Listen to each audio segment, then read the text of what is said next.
ಜನವರಿ 5ರಿಂದ ರಾಮ್ಜಿ ವಿರೋಧಿಸಿ ದೇಶದಾದ್ಯಂತ ಪ್ರತಿಭಟನೆ ನಡೆಸುವುದಕ್ಕೆ ಕಾಂಗ್ರೆಸ್ ಪಕ್ಷ ಸಜ್ಜಾಗಿದೆ. ಪ್ರಧಾನಿ ನರೇಂದ್ರ ಮೋದಿ ನೇತೃತ್ವದ ಸರ್ಕಾರ ಮಹಾತ್ಮ ಗಾಂಧಿ ಹೆಸರಿನ ಮೇಲೆ ಇದ್ದ ನರೇಗಾ ಯೋಜನೆ ಹೆಸರು ಬದಲಿಸಿದ್ದಕ್ಕೆ ಇಡೀ ಕಾಂಗ್ರೆಸ್ ಟೀಮ್ ಒಕ್ಕರಲಿನಿಂದ ಆಕ್ಷೇಪವನ್ನು ವ್ಯಕ್ತಪಡಿಸಿದ್ದು ದೇಶದಾದ್ಯಂತ ಪ್ರತಿಭಟನೆ ಮಾಡುವುದಕ್ಕೆ ತೀರ್ಮಾನವನ್ನು ಮಾಡಲಾಗಿದೆ.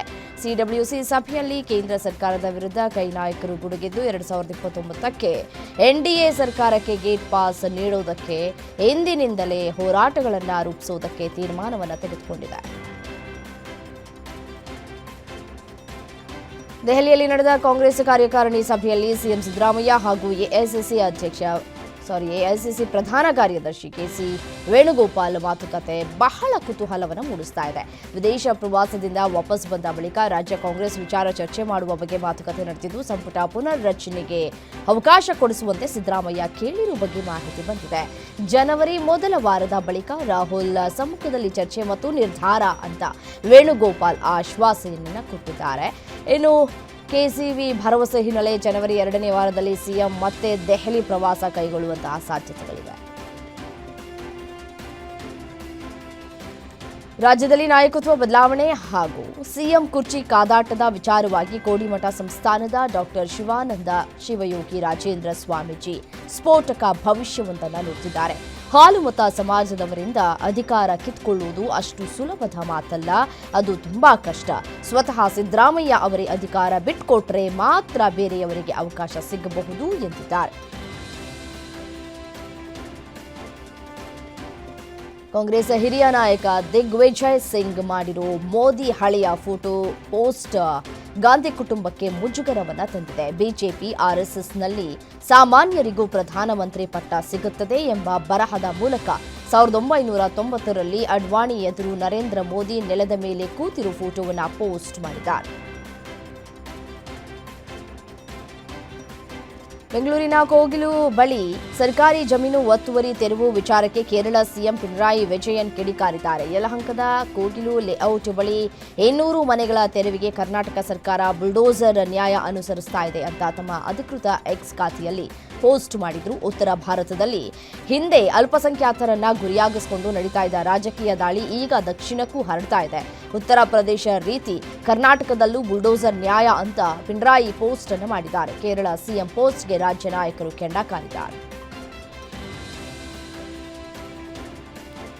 ಕೇರಳ ಸಿಎಂ ಪಿಣರಾಯಿ ವಿಜಯನ್ ಬುಲ್ಡೋಸರ್ ಕಾರ್ಯಾಚರಣೆ ಹೋಲಿಸಿ ಟ್ವೀಟ್ ಮಾಡಿದ ಬೆನ್ನಲ್ಲೇ ಕೇರಳ ಸಿಎಂ ವಿರುದ್ಧ ಸಿಎಂ ಮತ್ತು ಡಿಸಿಎಂ ಕಿಡಿಕಾರಿದ್ದಾರೆ. 2021-22ರಿಂದ ಅನಧಿಕೃತವಾಗಿ ಮನೆಗಳನ್ನು ಕಟ್ಟಿಕೊಂಡು ವಾಸಿಸ್ತಾ ಇದ್ರು. ಅವರಿಗೆ ನೋಟಿಸ್ ಕೊಟ್ಟು ತೆರವು ಮಾಡಬೇಕು ಅಂತ ಹೇಳಿದ್ದೆವು. ಆದರೆ ಅಲ್ಲಿ ವಾಸಿಸ್ತಾ ಇದ್ದವರು ನಮ್ಮ ಮಾತನ್ನ ಕೇಳಿಲ್ಲ. ಹೀಗಾಗಿ ತೆರವು ಕಾರ್ಯಾಚರಣೆ ನಡೆಸಿ ಜಾಗವನ್ನ ಖಾಲಿ ಮಾಡಲಾಯಿತು ಅಂತ ಪ್ರತಿಕ್ರಿಯಿಸಿದರು. ಕೇರಳ ಸಿಎಂ ಪೋಸ್ಟ್ಗೆ ಸಚಿವ ಸಂತೋಷ್ ಲಾಡ್ ಸಹ ಕಿಡಿಕಾರಿದ್ದಾರೆ. ಉತ್ತರ ಪ್ರದೇಶದಲ್ಲಿ ಒತ್ತಾಯಪೂರ್ವಕವಾಗಿ ಮನೆಗಳನ್ನು ನೆಲಸಮ ಮಾಡ್ತಾರೆ. ಆದರೆ ಬೆಂಗಳೂರಿನಲ್ಲಿ ಅತಿಕ್ರಮ ಆಗಿದ್ದನ್ನ ಮಾತ್ರ ತೆರವು ಮಾಡಲಾಗ್ತಾ ಇದೆ. ಕರ್ನಾಟಕದ ಬಗ್ಗೆ ಮಾತನಾಡುವ ಪಿಣರಾಯಿ ವಿಜಯನ್ ಅವರು ಉತ್ತರ ಪ್ರದೇಶದಲ್ಲಿ ಮುಸ್ಲಿಮರಿಗೆ ತೊಂದರೆ ಮಾಡ್ತಾ ಇರೋದು ಷಡ್ಯಂತ್ರ ಅಂತ ನಿಮಗೆ ಗೊತ್ತಿಲ್ವಾ ಅಂತ ಪ್ರಶ್ನೆ ಮಾಡಿದ್ದಾರೆ.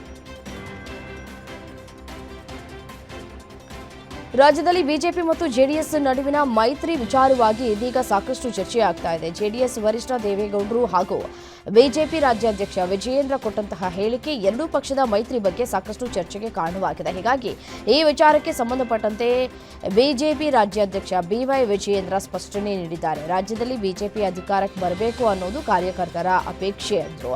ಅಲ್ಲದೆ ದೇವೇಗೌಡರ ಬಗ್ಗೆ ನಮಗೆ ಗೌರವ ಇದೆ, ಅವರು ಮುತ್ಸದ್ದಿಗಳು, ಮೋದಿ ಅವರ ಕೈ ಬಲಪಡಿಸುವಂತಹ ಅವರು ಎನ್ಡಿಎ ಮಿತ್ರ ಪಕ್ಷ ಆಗಿದ್ದಾರೆ. ದೇವೇಗೌಡರು ಮಾತನಾಡಿರುವುದಕ್ಕೆ ಸಂತೋಷ ಇದೆ, ವರಿಷ್ಠರ ಮಾತಿನಂತೆ ನಡೆದುಕೊಳ್ತೇವೆ, ಇದರಲ್ಲಿ ಯಾವುದೇ ಗೊಂದಲ ಇಲ್ಲ ಎಂದಿದ್ದಾರೆ.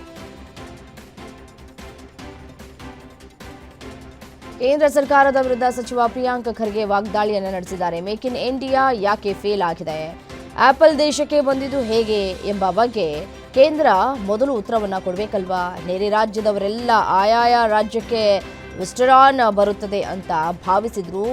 ಆದರೆ ಫಾಕ್ಸ್ಕಾನ್ ಬಂದಿದ್ದು ಕರ್ನಾಟಕಕ್ಕೆ ಅಲ್ವಾ. ಮೋದಿ ಹೇಗೆ ಮಂಗಳಯಾನ್ನಲ್ಲಿ ಕ್ರೆಡಿಟ್ ತೆಗೆದುಕೊಂಡ್ರು, ಆದರೆ ಯಾರು ಇಸ್ರೋ, ಯಾರು ಕಟ್ಟಿದ್ರು, ಮತ್ತೆ ಕೇಂದ್ರ ಸರ್ಕಾರ ಓಟು ಚೋರಿ, ಕ್ರೆಡಿಟ್ ಚೋರಿ ಮಾಡ್ತಾ ಇದೆ ಅಂತ ಕಿಡಿಕಾರಿ. ಬೆಂಗಳೂರಲ್ಲಿ ಹನಿಮೂನ್ನಿಂದ ವಾಪಸ್ ಬಂದು ನವ ವಿವಾಹಿತೆ ಗಾನವಿ ಆತ್ಮಹತ್ಯೆ ಕೇಸ್ಗೆ ಟ್ವಿಸ್ಟ್ ಸಿಕ್ಕಿದೆ. ಸೂರಜ್ನೊಂದಿಗೆ ಗಾನವಿಯ ವಿವಾಹ ಬಲವಂತವಾಗಿ ನಡೆದಿತ್ತು ಎಂಬ ಸತ್ಯ ಹೊರಬಿದ್ದಿದೆ. ಗಾನವಿ ಬೇರೊಬ್ಬ ಯುವಕನನ್ನ ಪ್ರೀತಿಸ್ತಾ ಇದ್ದು, ವಿಚಾರ ಮನೆಯಲ್ಲಿ ಗೊತ್ತಾಗಿ ಮನೆಯಲ್ಲಿ ದೊಡ್ಡ ಜಗಳವಾಗಿ ಬಳಿಕ ದೂರದ ಸಂಬಂಧಿಯೇ ಆದ ಸೂರಜ್ನೊಂದಿಗೆ ವಿವಾಹ ಮಾಡಿದ್ರಂತೆ. ಅಕ್ಟೋಬರ್ನಲ್ಲಿ ಮದುವೆ ಮಾಡಿದ್ರು. ರಿಸೆಪ್ಷನ್ ತಡವಾಗಿ ಮಾಡಿದ್ದೇ ಆ ಕಾರಣಕ್ಕೆ. ತಿಂಗಳ ಬಳಿಕ ಪ್ಯಾಲೇಸ್ ಗ್ರೌಂಡ್ನಲ್ಲಿ ಅದ್ದೂರಿ ರಿಸೆಪ್ಷನ್ ಮಾಡಿ ಹನಿಮೂನ್ಗೆ ಕಳುಹಿಸಿದ್ರು. ಆಗ ಪತಿ ಸೂರಜ್ನಿಂದ ಗಾನವಿಯೇ ದೂರ ಇದ್ದಂತೆ. ಈ ಮನಸ್ತಾಪದಿಂದಲೇ ಹನಿಮೂನ್ನಿಂದ ಅರ್ಧಕ್ಕೆ ವಾಪಸ್ಸಾಗಿ ಆತ್ಮಹತ್ಯೆಯನ್ನ ಮಾಡಿಕೊಂಡಿರೋ ಸತ್ಯ ಹೊರಬಿದ್ದಿದೆ. ಪ್ರೀತಿಯ ವಿಚಾರ ಗಂಡನಿಗೆ ಗೊತ್ತಾಯಿತು. ಪ್ರಿಯಕರನ ಮರೆಯಲಾಗದೆ ಆತ್ಮಹತ್ಯೆಗೆ ಶರಣಾಗಿರಬಹುದು ಅಂತ ತನಿಖೆಯಲ್ಲಿ ತಿಳಿದಿದೆ. ಸುಸೈಡ್ ಪ್ರಕರಣ ಸಂಬಂಧ ಈಗ ಗಾನವಿ ಕುಟುಂಬಸ್ಥರ ವಿರುದ್ಧ ಜಿಎಸ್ಸಿ ದೂರು ದಾಖಲಾಗಿದೆ. ಗಾನವಿ ಆತ್ಮಹತ್ಯೆ ಬಳಿಕ ಅವಮಾನಗೊಂಡಿದ್ದಂತಹ ಪತಿ ಸೂರಜ್ ಸಹ ಸಾವಿಗೆ ಶರಣಾಗಿದ್ದ. ಆತನ ತಾಯಿ ಸಹ ವಿಷ ಕುಡಿದು ಆಸ್ಪತ್ರೆ ಪಾಲಾಗಿದ್ದಾರೆ. ಇದಕ್ಕೆಲ್ಲ ಗಾನವಿ ಕುಟುಂಬಸ್ಥರೇ ಕಾರಣ ಅಂತ ವಿದ್ಯಾರಣ್ಯಪುರ ಪೊಲೀಸ್ ಠಾಣೆಯಲ್ಲಿ ಮೃತ ಸೂರಜ್ ಕುಟುಂಬ ದೂರು ಕೊಟ್ಟಿದೆ. ಹುಬ್ಬಳ್ಳಿ ಮರ್ಯಾದೆ ಹತ್ಯೆ ಬಳಿಕ ರಾಜ್ಯದಾದ್ಯಂತ ಪ್ರೇಮಿಗಳು ಬೆಚ್ಚಿ ಬಿದ್ದಿದ್ದಾರೆ. ಇತ್ತ ಚಿತ್ರದುರ್ಗದಲ್ಲಿ ಪ್ರೇಮಿಗಳಿಬ್ಬರು ರಕ್ಷಣೆಗಾಗಿ ಪೊಲೀಸರ ಮೊರೆ ಹೋಗಿದ್ದಾರೆ. ಜಾತಿ ಕಾರಣಕ್ಕೆ ಯುವತಿ ಪೋಷಕರು ಕೊಲೆ ಬೆದರಿಕೆಯನ್ನ ಹಾಕಿರುವ ಆರೋಪವಿದ್ದು, ಎಸ್ಪಿ ರಂಜಿತ್ ಕುಮಾರ್ ಭೇಟಿ ಮಾಡಿ ರಕ್ಷಣೆ ಕೊಡುವಂತೆ ಮನವಿ ಮಾಡಿದ್ದಾರೆ. ಪರಶುರಾಮಪುರ ನರ್ಸಿಂಗ್ ವಿದ್ಯಾರ್ಥಿನಿ ದಿವ್ಯಾ ಹಾಗೂ ಆಟೋ ಚಾಲಕ ಮನೋಹರ್ 2 ವರ್ಷಗಳಿಂದ ಪರಸ್ಪರ ಪ್ರೀತಿಸ್ತಾ ಇದ್ರು. ಆದರೆ ಅವರಿಬ್ಬರ ಮದುವೆಗೆ ಯುವತಿಯವರ ಮನೆಯವರಿಂದ ತೀವ್ರ ವಿರೋಧಗಳು ವ್ಯಕ್ತವಾಗಿದೆ. ಈಗ ಜೀವ ಬೆದರಿಕೆಯನ್ನ ಕೂಡ ಹಾಕ್ತಾ ಇದ್ದಾರೆ ಅಂತ ಹೇಳಿ ಆರೋಪಿಸಿದ್ದಾರೆ. ಹೊಸ ವರ್ಷ ದಿನಾಚರಣೆಗೆ ದಿನಗಣನೆ ಹಿನ್ನೆಲೆ ಬೆಂಗಳೂರು ಪೊಲೀಸ್ ಹೈ ಅಲರ್ಟ್ ಆಗಿದ್ದಾರೆ. ಹೊಸ ವರ್ಷದ ವೇಳೆ ಯಾವುದೇ ಅಹಿತಕರ ಘಟನೆ ನಡೆಯದಂತೆ ಜಂಟಿ ಪೊಲೀಸ್ ಆಯುಕ್ತ ರಮೇಶ್ ಬಾನೋತ್ ಸಿಟಿ ರೌಂಡ್ಸ್ ಮಾಡಿದ್ರು. ಇವರೊಂದಿಗೆ electronic city DCP M Narayan ರವರು ಕೂಡ ಸಾಥ್ ನೀಡಿದರು. ಎಲೆಕ್ಟ್ರಾನಿಕ್ ಸಿಟಿಯಲ್ಲಿ ಕೈಗೊಳ್ಳಲಾಗಿರುವಂತಹ ಭದ್ರತೆಯ ವ್ಯವಸ್ಥೆಯನ್ನ ಕೂಡ ಪರಿಶೀಲಿಸಿದರು. ಸರ್ಕಾರಿ ಶಾಲೆಯ ಅಡುಗೆ ಕೋಣೆಗೆ ಬೀಗ ಹಾಕಿರೋ ಘಟನೆ ಯಾದಗಿರಿ ಜಿಲ್ಲೆಯ ಶಹಾಪುರ ತಾಲೂಕಿನಲ್ಲಿ ನಡೆದಿದೆ. ಗುಂಡಹಳ್ಳಿ ತಾಂಡಾದ ಸರ್ಕಾರಿ ಹಿರಿಯ ಪ್ರಾಥಮಿಕ ಶಾಲೆಯಲ್ಲಿ ಗುತ್ತಿಗೆದಾರ ಬಿಲ್ ಪಾವತಿ ಮಾಡಿಲ್ಲವೆಂದು ಅಡುಗೆ ಕೋಣೆ ಲಾಕ್ ಮಾಡಿದ್ದಾರೆ. ಕಳೆದ 7 ತಿಂಗಳಿನಿಂದ ಅಡುಗೆ ಕೋಣೆ ಲಾಕ್ ಆಗಿರುವುದರಿಂದ ಹೊರಭಾಗದಲ್ಲಿ ಅಡುಗೆ ತಯಾರಿ ಮಾಡಲಾಗ್ತಾ ಇದೆ. ಮಕ್ಕಳ ಓಡಾಟದ ಜಾಗದಲ್ಲಿ ಶಾಲಾ ಮಕ್ಕಳಿಗೆ ಊಟ ತಯಾರಿಸುವಂತಹ ದುಸ್ಥಿತಿ ನಿರ್ಮಾಣವಾಗಿದೆ. ಚಾಮರಾಜನಗರದ ಬಂಡೀಪುರ ವಲಯದ ಮರಳಹಳ್ಳ ಕ್ಯಾಂಪ್ ಸಮೀಪ ಹುಲಿ ದಾಳಿ, ಅರಣ್ಯ ಸಿಬ್ಬಂದಿ ಸಾವನ್ನಪ್ಪಿದ್ದಾರೆ. ಕಳ್ಳಬೇಟಿ ಶಿಬಿರದಲ್ಲಿ ಗಸ್ತಿನಲ್ಲಿದ್ದಾಗ ಸಣ್ಣ ಹೈದ ಎಂಬ ಸಿಬ್ಬಂದಿ ಮೇಲೆ ಹುಲಿ ಅಟ್ಯಾಕ್ ಮಾಡಿದೆ. ಸಣ್ಣ ಹೈದ ಜೊತೆ ಇದ್ದ ಮತ್ತಿಬ್ಬರು ಸಿಬ್ಬಂದಿ ಬಚಾವಾಗಿದ್ದಾರೆ. ಮಾಹಿತಿ ಸಿಕ್ಕ ಕೂಡಲೇ ಸ್ಥಳಕ್ಕೆ ಬಂದಂತಹ ಅರಣ್ಯಾಧಿಕಾರಿಗಳು ಮೃತದೇಹವನ್ನು ಗುಂಡ್ಲುಪೇಟೆ ಆಸ್ಪತ್ರೆಗೆ ರವಾನಿಸಿದ್ದಾರೆ. ಕುಂದಾನಗರಿ ಜನ ಬೀದಿ ನಾಯಿಗಳ ಹಾವಳಿಗೆ ಬೆಚ್ಚಿ ಬಿದ್ದಿದ್ದಾರೆ. ಗುಂಪು ಕಟ್ಕೊಂಡು ಬೀದಿ ನಾಯಿಗಳು ದಿಢೀರ್ ದಾಳಿ ಮಾಡ್ತಿವೆ. ಇದರಿಂದ ಮಕ್ಕಳು, ವೃದ್ಧರು ಹೊರಗಡೆ ಬಾರದ ಪರಿಸ್ಥಿತಿ ನಿರ್ಮಾಣವಾಗಿದೆ. ದಾರಿಯಲ್ಲಿ ನಡೆದುಕೊಂಡು ಹೋಗ್ತಾ ಇದ್ದಂತಹ ಕುಟುಂಬದ ಮೇಲೆ ಬೀದಿ ನಾಯಿಗಳು ಅಟ್ಯಾಕ್ ಮಾಡಿದ್ದು, ನಾಯಿಗಳು ಬೆನ್ನಟ್ಟಿ ಕಚ್ಚುವ ದೃಶ್ಯ ಸಿಸಿಟಿವಿಯಲ್ಲಿ ಸೆರೆಯಾಗಿದೆ. ನಿವಾಸಿಗಳು ಕೂಡಲೇ ಬೀದಿ ನಾಯಿಗಳನ್ನು ಬೇರೆಡೆಗೆ ಶಿಫ್ಟ್ ಮಾಡುವಂತೆ ಮಹಾನಗರ ಪಾಲಿಕೆ ಅಧಿಕಾರಿಗಳಿಗೆ ಒತ್ತಾಯಿಸಿದ್ದಾರೆ.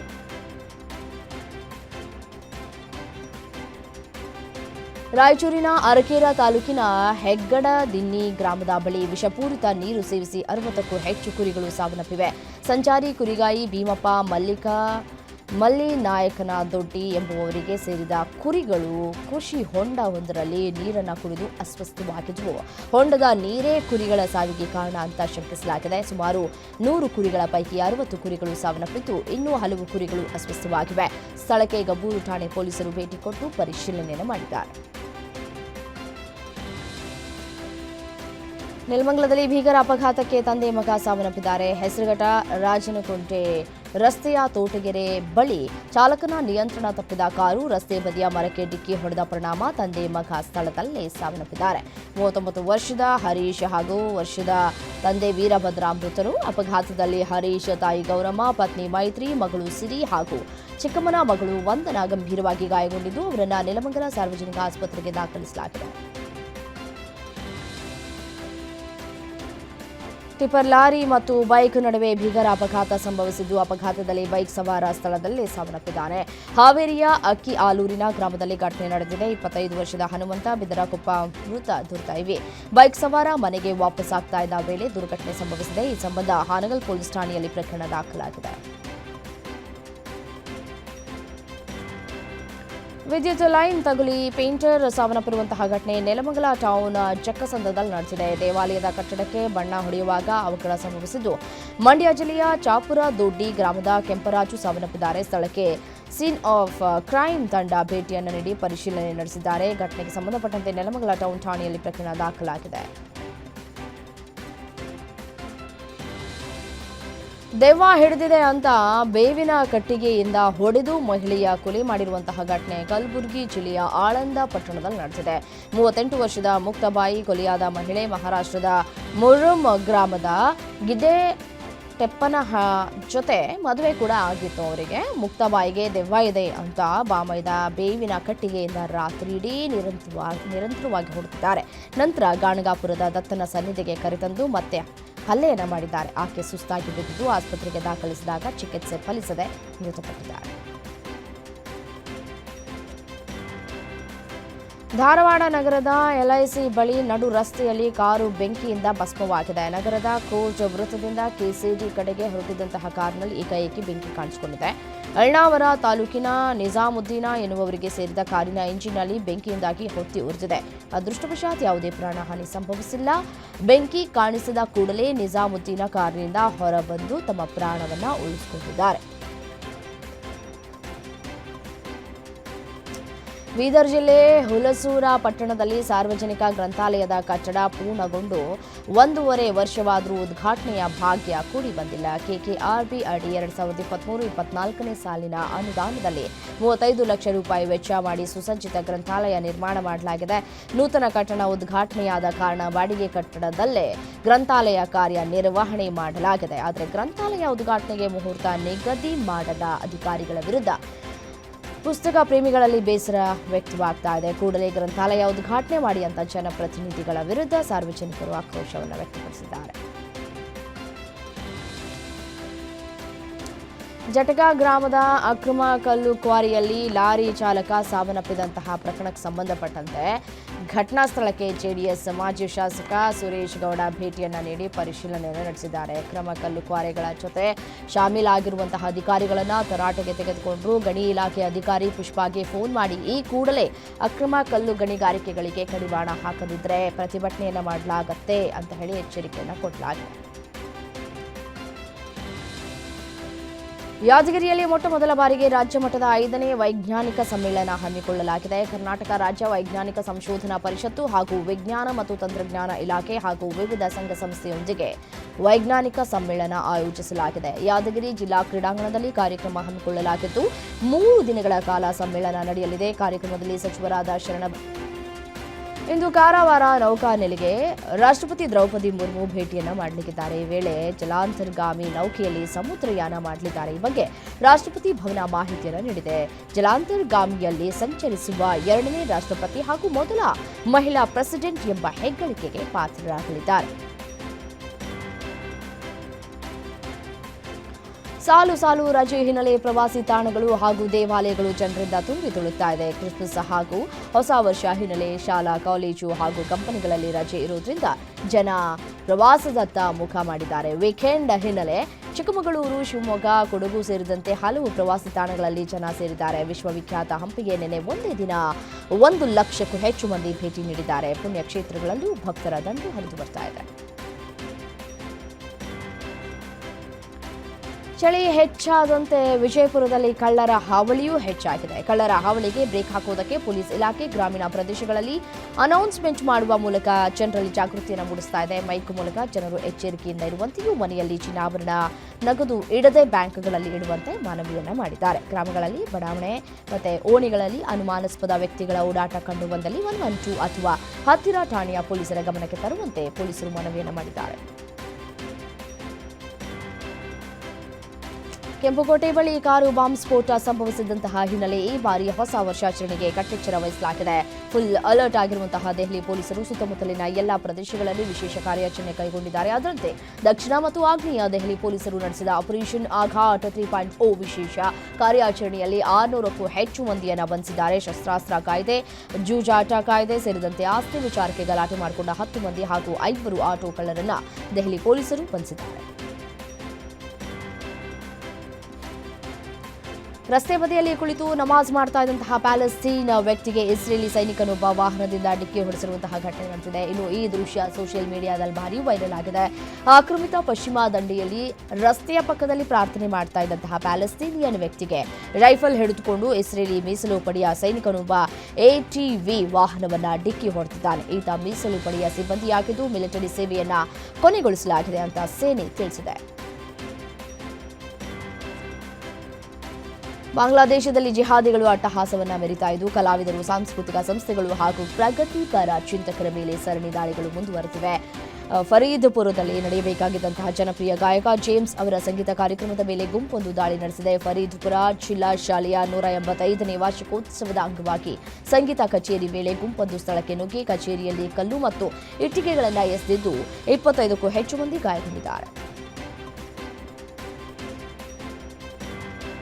ಬಾಂಗ್ಲಾದೇಶದಲ್ಲಿ 2024ರ ಡಿಸೆಂಬರ್ನಿಂದ 2025ರ ಜೂನ್ವರೆಗೆ ಹಿಂದೂಗಳ ವಿರುದ್ಧ ಧರ್ಮ ನಿಂದನೆ ಆರೋಪದಡಿ 71 ದಾಳಿ ನಡೆದಿವೆ. ಬಾಂಗ್ಲಾದೇಶದ 30ಕ್ಕೂ ಹೆಚ್ಚು ಜಿಲ್ಲೆಗಳಲ್ಲಿ ಹಲ್ಲೆ ಘಟನೆಗಳು ದಾಖಲಾಗಿದ್ದು ಹೆಚ್ಚಿನವು ಸುಳ್ಳು ಆರೋಪವಾಗಿವೆ ಅಂತ ವರದಿ ತಿಳಿಸಿದೆ. ಇದೇ ಸಂದರ್ಭದಲ್ಲಿ ಬಾಂಗ್ಲಾ ಹಿಂದೂಗಳ ಮೇಲಿನ ಹಿಂಸಾಚಾರವನ್ನು ಮಲೇಷ್ಯಾ ದೇಶದ ಸಂಸದರು ಖಂಡಿಸಿದ್ದಾರೆ. ಬಾಂಗ್ಲಾದೇಶದಲ್ಲಿ ಹಿಂದೂಗಳ ಮೇಲೆ ದೌರ್ಜನ್ಯ ಖಂಡಿಸಿ ಮದ್ದೂರಿನಲ್ಲಿ ಹಿಂದೂ ಸಂಘಟನೆಗಳು ಪಂಚಿನ ಮೆರವಣಿಗೆ ಮಾಡಿವೆ. ಮದ್ದೂರು ಪಟ್ಟಣದ ಉಗ್ರ ನರಸಿಂಹಸ್ವಾಮಿ ದೇಗುಲದಿಂದ ಪ್ರವಾಸಿ ಮಂದಿರದವರೆಗೂ ಜಾಥಾ ನಡೆಸಿ ಪ್ರವಾಸಿ ಮಂದಿರದ ಬಳಿ ಮೈಸೂರು ಬೆಂಗಳೂರು ಹೆದ್ದಾರಿ ತಡೆದು ಬಾಂಗ್ಲಾ ವಿರುದ್ಧ ಆಕ್ರೋಶವನ್ನು ಹೊರಹಾಕಿದ್ದಾರೆ. ಬಾಂಗ್ಲಾದೇಶದ ವಿರುದ್ಧ ಕೇಂದ್ರ ಸರ್ಕಾರ ಕ್ರಮವನ್ನು ಕೈಗೊಳ್ಳುವಂತೆ ಆಗ್ರಹಿಸಲಾಗಿದೆ. ಕ್ರಿಸ್ಮಸ್ಗೆ ಸಂಬಂಧಿಸಿದಂತಹ ವಿವಾದಾತ್ಮಕ ಸಾಮಾಜಿಕ ಮಾಧ್ಯಮ ಪೋಸ್ಟ್ ಹಾಕಿದ್ದಕ್ಕೆ 20ರಿಂದ 30 ಜನರ ಗುಂಪೊಂದು ಅಂಗಡಿಯನ್ನ ರಣಾಂಗಣ ಮಾಡಿದೆ. ಠಾಣೆಯಲ್ಲಿರುವ ಬಜರಂಗದಳ ಕಾರ್ಯಕರ್ತ ಅರ್ಜುನ್ ಸಿಂಗ್ ಮೊಬೈಲ್ ಅಂಗಡಿಯೊಳಕ್ಕೆ ನುಗ್ಗಿದ ಗುಂಪು ಹಲ್ಲೆಯನ್ನು ಮಾಡಿ ಅಲ್ಲಿದ್ದ ವಸ್ತುಗಳನ್ನೆಲ್ಲ ಚೆಲ್ಲಾಪಿಲಿ ಮಾಡಿದ್ದಾರೆ.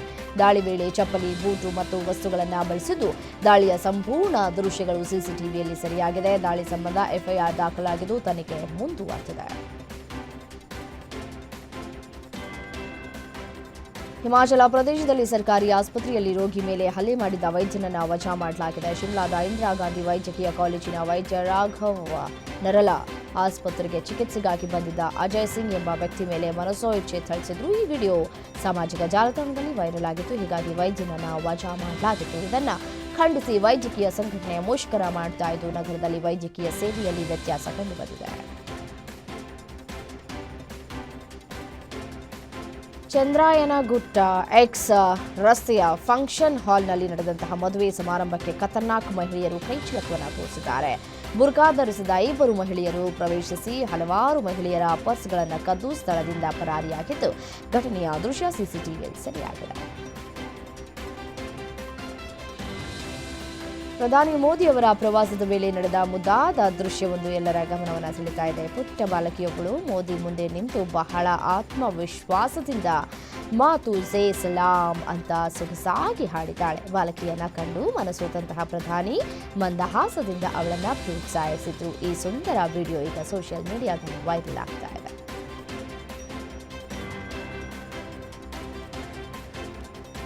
ಅಸ್ಸಾಂನಲ್ಲಿ ಚುನಾವಣಾ ಆಯೋಗವು ಕರಡು ಮತದಾರರ ಪಟ್ಟಿಯನ್ನು ರಿಲೀಸ್ ಮಾಡಿದೆ. ಪ್ರಸ್ತುತ ರಾಜ್ಯದಲ್ಲಿ 2,51,09,754 ಮತದಾರರಿದ್ದಾರೆ. ಇವರಲ್ಲಿ ಇನ್ನು 93,021 ಮತದಾರರು ಸಂದೇಶಾಸ್ಪದ ಪಟ್ಟಿಯಲ್ಲಿ ಇದ್ದಾರೆ ಅಂತ ಹೇಳಿ ಡ್ರಾಫ್ಟ್ನಲ್ಲಿ ತೋರಿಸಲಾಗಿದೆ. ಮೃತಪಟ್ಟವರು, ವಲಸೆ ಹೋದವರು ಮತ್ತು ನಕಲಿ ಮತದಾರರನ್ನು ಸೇರಿಸಿ ಒಟ್ಟು 10,56,291 ಹೆಸರುಗಳನ್ನು ಮತದಾರರ ಪಟ್ಟಿಯಿಂದ ತೆಗೆದುಹಾಕಲಾಗಿದೆ. ಅಸ್ಸಾಂನಲ್ಲಿ ಇನ್ನೂ 6 ತಿಂಗಳಲ್ಲಿ ವಿಧಾನಸಭಾ ಚುನಾವಣೆ ನಡೆಯಲಿದೆ. ರಾಷ್ಟ್ರ ರಾಜಧಾನಿ ದೆಹಲಿಯಲ್ಲಿ ಹೊಸ ವರ್ಷಾಚರಣೆಗೆ ಭದ್ರತೆ ಕುರಿತು ತಯಾರಿಯನ್ನ ಮಾಡಿಕೊಳ್ತಾ ಇರುವ ವೇಳೆ ಕಾರ್ಯಾಚರಣೆಯೊಂದನ್ನು ದೆಹಲಿ ಪೊಲೀಸರು ನಡೆಸಿದ್ದಾರೆ. ರಾತ್ರಿ ಇಡೀ ಪೊಲೀಸರು ನಡೆಸಿದ ಕಾರ್ಯಾಚರಣೆಯಲ್ಲಿ ನೂರಾರು ಜನರನ್ನ ಬಂಧಿಸಿದ್ದಾರೆ. ಆಪರೇಷನ್ ಆಘಾಟ್ 3.0 ಅಡಿಯಲ್ಲಿ ದೆಹಲಿ ಆಗ್ನೇಯ ಜಿಲ್ಲೆಯ ಪೊಲೀಸರು ಸುಮಾರು 2 ಡಜನ್ ಅಕ್ರಮ ಶಸ್ತ್ರಾಸ್ತ್ರಗಳು, ಲಕ್ಷಾಂತರ ನಗದು, ಅಕ್ರಮ ಮದ್ಯ ಮತ್ತು ಕದ್ದ ವಸ್ತುಗಳನ್ನು ವಶಕ್ಕೆ ತೆಗೆದುಕೊಂಡಿದ್ದಾರೆ. ಹೊಸ ವರ್ಷ ಸಮೀಪಿಸ್ತಾ ಇದ್ದಂತೆ ಟ್ಯಾಕ್ಸಿ ಮಾರುಕಟ್ಟೆಯಲ್ಲಿ ದೊಡ್ಡ ಬದಲಾವಣೆ ನಡೆಯಲಿದೆ. ವರ್ಷಗಳಿಂದ ಓಲಾ ಮತ್ತು ಊಬರ್ನಂತಹ ಖಾಸಗಿ ಕ್ಯಾಬ್ ಕಂಪನಿಗಳ ಹಿಡಿತದಲ್ಲಿದ್ದಂತಹ ಟ್ಯಾಕ್ಸಿ ಕ್ಷೇತ್ರಕ್ಕೆ ಈಗ ಹೊಸ ಸ್ಪರ್ಧಿ ಎಂಟ್ರಿ ಆಗ್ತಾ ಇದೆ. ಜನವರಿ 1ರಿಂದ ದೆಹಲಿ ಎನ್ಸಿಆರ್ನಲ್ಲಿ ಅಧಿಕೃತವಾಗಿ ಭಾರತ್ ಟ್ಯಾಕ್ಸಿ ಪ್ರಾರಂಭವಾಗ್ತಾ ಇದೆ. ಭಾರತ್ ಟ್ಯಾಕ್ಸಿಯಿಂದ ಓಲಾ ಮತ್ತು ಊಬರ್ ಚಾಲಕರಿಗೆ ದೊಡ್ಡ ಹೊಡೆತ ಬೀಳುವ ಸಾಧ್ಯತೆಗಳಿವೆ. ಜಮ್ಮು ಶ್ರೀನಗರ ಹೆದ್ದಾರಿಯ ಬನಿಹಾಲ್ ಬಳಿ ಭೀಕರ ಅಪಘಾತ ಸಂಭವಿಸಿದೆ. ಅಪಘಾತದಲ್ಲಿ 35 ವರ್ಷದ ಸಿಬಿಐ ವಕೀಲ ಶೇಖ್ ಆದಿಲ್ ನಬಿ ಸಾವನ್ನಪ್ಪಿದ್ದಾರೆ. ಹಿಂದಿನಿಂದ ವೇಗವಾಗಿ ಬಂದ ಕಾರು ಅವರ ವಾಹನಕ್ಕೆ ಡಿಕ್ಕಿ ಹೊಡೆದಿದೆ. ಇತ್ತೀಚೆಗೆ ಸಿಬಿಐನಲ್ಲಿ ಪ್ರಾಸಿಕ್ಯೂಟಿಂಗ್ ಅಧಿಕಾರಿಯಾಗಿ ನೇಮಕಗೊಂಡಿದ್ದ ಆದಿಲ್ಗೆ ಆಸ್ಪತ್ರೆಯಲ್ಲಿ ಚಿಕಿತ್ಸೆ ಕೊಡಿಸಲಾಗ್ತಾ ಇತ್ತು. ಆದರೆ ಚಿಕಿತ್ಸೆ ಫಲಕಾರಿಯಾಗದೆ ಸಾವನ್ನಪ್ಪಿದ್ದಾರೆ. ಚಾಲಕನನ್ನ ಪೊಲೀಸರು ಬಂಧಿಸಿದ್ದು ತನಿಖೆಯನ್ನ ಮುಂದುವರಿಸಲಾಗಿದೆ. ಅಮೆರಿಕದಲ್ಲಿ ಹಿಮಪಾತ ಹೆಚ್ಚಾಗಿದ್ದು ಭಾರೀ ಹಿಮಗಾಳಿಯಿಂದಾಗಿ ತಾಪಮಾನ ಕಡಿಮೆಯಾಗ್ತಾ ಇದ್ದು ನ್ಯೂಯಾರ್ಕ್ನಲ್ಲಿ ಎಲ್ಲವೂ ಮಂಜಿನ ಗಡ್ಡೆಗಳಾಗ್ತಿವೆ. ಕುಡಿಯುವ ನೀರು ಕೂಡ ಗಟ್ಟಿಯಾಗುವ ಪರಿಸ್ಥಿತಿ ನಿರ್ಮಾಣವಾಗ್ತಾ ಇದೆ. ಜನಜೀವನ ಅಸ್ತವ್ಯಸ್ತವಾಗುವ ಎಲ್ಲಾ ಲಕ್ಷಣಗಳು ಗೋಚರಿಸುತ್ತಿವೆ. ಇದರ ಮೊದಲ ಲಕ್ಷಣವಾಗಿ 1,000ಕ್ಕೂ ಹೆಚ್ಚು ವಿಮಾನಗಳ ಹಾರಾಟ ಸ್ಥಗಿತವಾಗಿದೆ.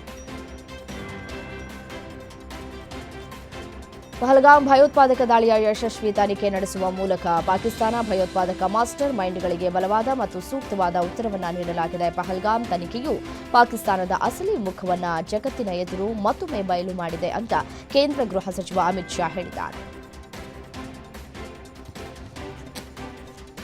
ಕಿಚ್ಚ ಸುದೀಪ್ ಅಭಿನಯದ ಮಾರ್ಕ್ ಸಿನಿಮಾ ಯಶಸ್ವಿಯಾಗಿ ಮುನ್ನಾಗ್ತಾ ಇರುವಂತಹ ಹಿನ್ನೆಲೆ ಚಿತ್ರತಂಡದಿಂದ ಪ್ರೆಸ್ ಮೀಟ್ ಅನ್ನ ಮಾಡಲಾಯಿತು. ಎಲ್ಲೆಡೆ ಚಿತ್ರ ಹೌಸ್ಫುಲ್ ಪ್ರದರ್ಶನ ಕಾಣ್ತಾ ಇದೆ. ಕರ್ನಾಟಕ ರಾಜ್ಯಾದ್ಯಂತ ಸುಮಾರು 95% ಸ್ಕ್ರೀನ್ ಫುಲ್ ಆಗ್ತಿವೆ. ಮಾಸ್ ಪೊಲಿಟಿಕಲ್ ಡ್ರಾಮಾಗೆ ಪ್ರೇಕ್ಷಕರು ಫಿದಾಗಿದ್ದು ಮೊದಲ ದಿನವೇ 16 ಕೋಟಿ ಗಳಿಕೆಯಾಗಿದೆ. ಈ ಬೆನ್ನಲ್ಲೇ ಚಿತ್ರತಂಡ ಸಂತೋಷವನ್ನು ಹಂಚಿಕೊಂಡಿದೆ.